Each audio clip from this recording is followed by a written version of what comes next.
नमस्कार दोस्तों, education voice शिक्षा वाणी के यूट्यूब चैनल में आपका बहुत बहुत स्वागत है। दोस्तों आज हम बात करेंगे साइकोलॉजी के कुछ महत्वपूर्ण क्वेश्चनों की बात। तो शुरू करते हैं आज के पहले क्वेश्चन। मनोविज्ञान का क्षेत्रवादी सिद्धांत दिया। दोस्तों ऑप्शन आपके सामने है, टाइम स्टार्ट नाउ।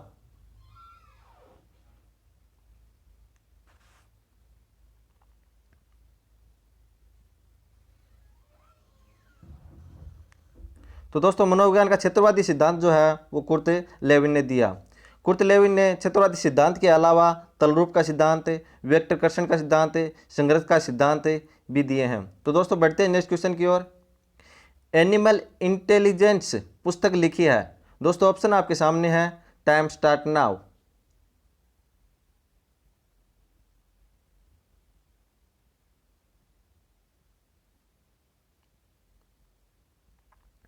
दोस्तों इसका राइट आंसर होगा थॉर्नडाइक। थॉर्नडाइक ने शिक्षा मनोविज्ञान पुस्तक भी लिखी है। और प्रिंसिपल ऑफ साइकोलॉजी पुस्तक की बात करें तो उसे विलियम जेम्स ने लिखा है। प्रिंसिपल ऑफ बिहेवियर की बात करें तो उसे C.L. हेल ने लिखा है। जीन पियाजे ने बाल चिंतन की भाषा पुस्तक लिखी। और गोलमेल ने है स्वेगात्मक बुद्धि लब्धि से अधिक महत्वपूर्ण क्यों पुस्तक लिखी है। तो दोस्तों बढ़ते हैं नेक्स्ट क्वेश्चन की ओर। करके सीखने का विचार दिया। दोस्तों ऑप्शन आपके सामने है, टाइम स्टार्ट नाउ।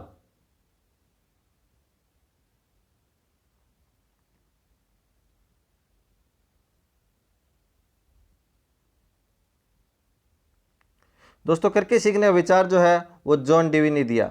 करके सीखने का संबंध जो है वो जॉन डीवी के साथ लगाया जाता है, क्योंकि कोई भी कार्य यदि रचनात्मक आधार पर होता है तो वह अत्यधिक मजबूत होता है। ये जॉन डीवी ने कहा। दोस्तों बढ़ते हैं नेक्स्ट क्वेश्चन की ओर। किस अवस्था में काम प्रवृत्ति निम्न स्तर पर होती है। दोस्तों ऑप्शन आपके सामने है, टाइम स्टार्ट नाउ।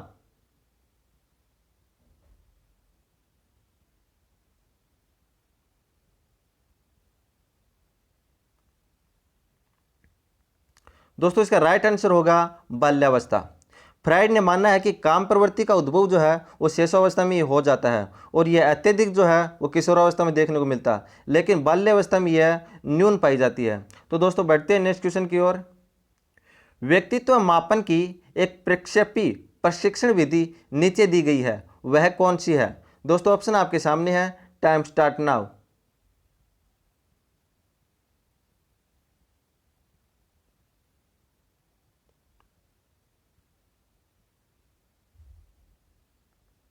दोस्तों इसका राइट आंसर होगा शब्द साहचर्य परीक्षण, WAT या शब्द साहचर्य परीक्षण। इस परीक्षण को डाल्टन द्वारा 1879 में निर्धारित किया गया था एवं इनके बाद यूंग के द्वारा यह प्रशिक्षण किया गया।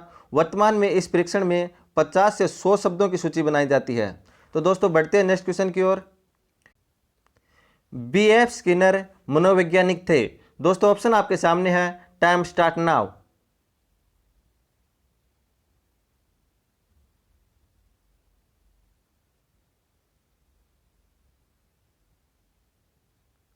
दोस्तों इसका राइट आंसर होगा अमेरिका।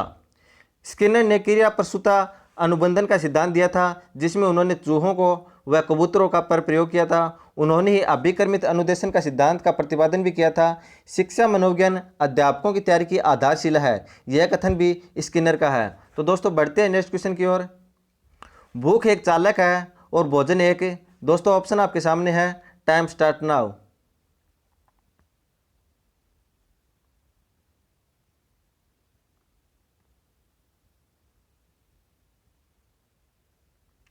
दोस्तों भोजन जो है वह एक उद्दीपन है। यह सिद्धांत थॉर्नडाइक के उद्दीपन अनुक्रिया सिद्धांत तथा पावलोव के अनुकूलित अनुक्रिया सिद्धांत पर आधारित है, और उपरोक्त तथ्य जो है वह हल के प्रबलन सिद्धांत से लिया गया है। और स्किनर ने उनके बारे में कहा है कि अब तक सीखने के जितने भी सिद्धांत प्रस्तुत किए गए उनमें यह सबसे श्रेष्ठ है। तो दोस्तों बढ़ते हैं नेक्स्ट क्वेश्चन की ओर। शिक्षा एक त्रिमुखी प्रक्रिया है, यह कथन किसका है। दोस्तों ऑप्शन आपके सामने है, टाइम स्टार्ट नाउ।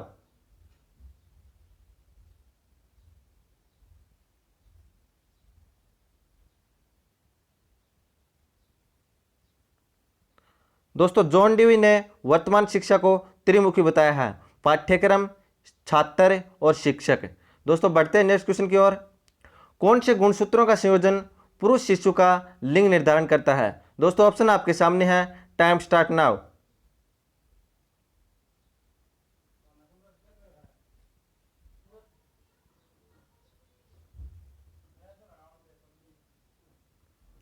दोस्तों इसका राइट आंसर होगा एक्स वाई।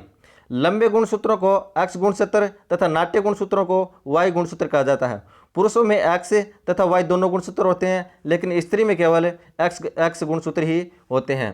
तो दोस्तों बढ़ते हैं नेक्स्ट क्वेश्चन की ओर। पर्सनैलिटी शब्द की उत्पत्ति लैटिन भाषा के किस शब्द से हुई है? दोस्तों ऑप्शन आपके सामने है, टाइम स्टार्ट नाउ।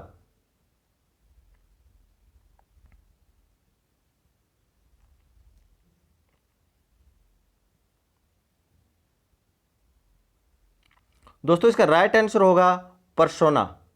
व्यक्तित्व शब्द अंग्रेजी के पर्सनैलिटी शब्द का रूपांतर है। अंग्रेजी के शब्द की उत्पत्ति लैटिन भाषा के शब्द से हुई है, जिसका अर्थ है नकाब या मुखौटा।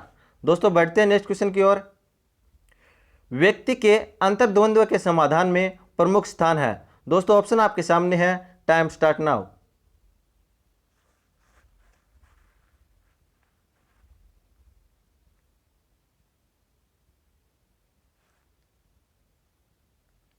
दोस्तों इसका राइट आंसर होगा उदात्तीकरण का।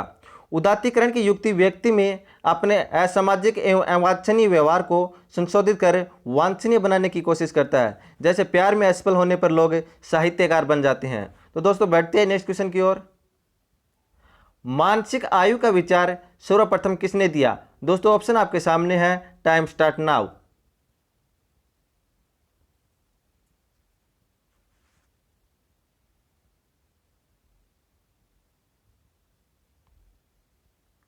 दोस्तों इसका राइट आंसर होगा विने।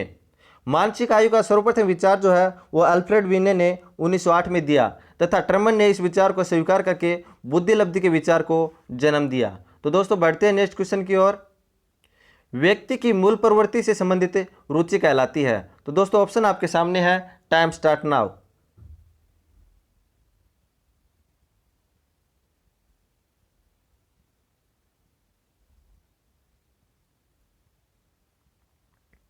दोस्तों मूल प्रवृत्ति संबंधी रुचि जो है वो जन्मजात रुचि कहलाती है। रुचियों को दो वर्गों में विभाजित किया जा सकता है। मूल प्रवृत्ति से संबंधित रुचि को जन्मजात एवं वातावरण से संबंधित रुचि को अर्जित रुचि कहते हैं। तो दोस्तों बढ़ते हैं नेक्स्ट क्वेश्चन की ओर। तत्परता के नियम का संबंध है। दोस्तों ऑप्शन आपके सामने है, टाइम स्टार्ट नाउ।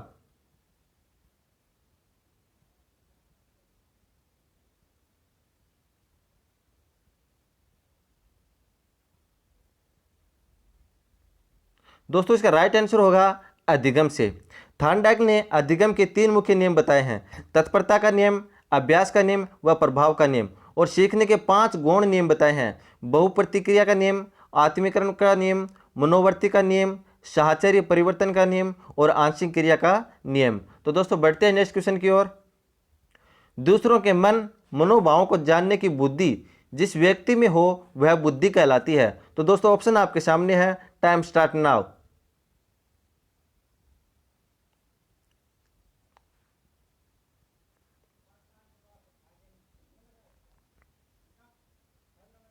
दोस्तों इसका राइट आंसर होगा अंतर्व्यक्तिक बुद्धि।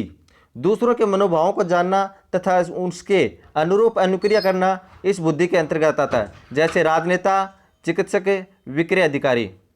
दोस्तों बढ़ते हैं नेक्स्ट क्वेश्चन की ओर। अभिप्रेरणा से संबंधित व्यवहार के लक्षण है। दोस्तों ऑप्शन आपके सामने है, टाइम स्टार्ट नाउ।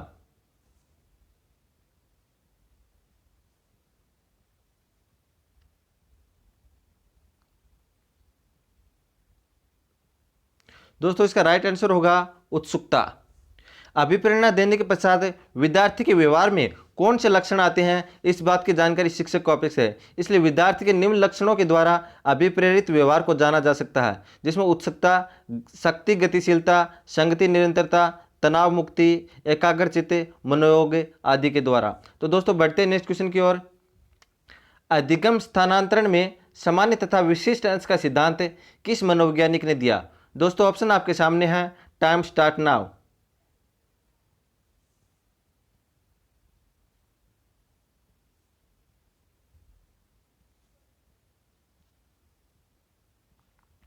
दोस्तों इसका राइट आंसर होगा स्पीरमैन। इस सिद्धांत का प्रतिपादन जो है वो चार्ल्स स्पेयरमैन ने 1904 में किया। इसमें बुद्धि के दो कारक बताए उन्होंने, एक तो सामान्य योग्यता जिसे जी कारक है, एक विशिष्ट योग्यता जिसे एस कारक कहा गया। इस सिद्धांत को राजतंत्रीय सिद्धांत भी कहते हैं। तो दोस्तों बढ़ते हैं नेक्स्ट क्वेश्चन की ओर। मंगोलिज्म होता है, दोस्तों ऑप्शन आपके सामने है, टाइम स्टार्ट नाउ।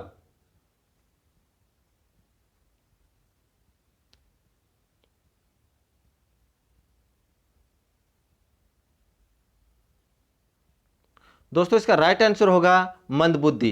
इस प्रकार के बालक अपने विशिष्ट शारीरिक विशेषताओं के द्वारा आसानी से पहचाने जा सकते हैं। तो दोस्तों बढ़ते हैं नेक्स्ट क्वेश्चन की ओर।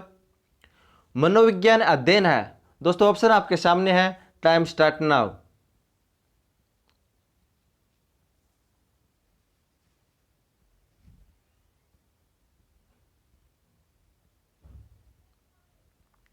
दोस्तों इसका राइट आंसर होगा व्यवहार का वैज्ञानिक अध्ययन। मनोविज्ञान के अध्ययन का प्रारंभ जो है वो अरस्तु के समय दर्शन शास्त्र की एक शाखा के रूप में हुआ था। मनोविज्ञान को दर्शन शास्त्र से अलग करने का श्रेय जो है वो अमेरिकी विलियम जेम्स को जाता है। इसलिए अमेरिका में विलियम जेम्स को मनोविज्ञान का जनक माना जाता है। तो दोस्तों बढ़ते हैं नेक्स्ट क्वेश्चन की ओर। निम्न में से व्यक्तिगत विभिन्नता के प्रकार हैं, दोस्तों ऑप्शन आपके सामने है, टाइम स्टार्ट नाउ।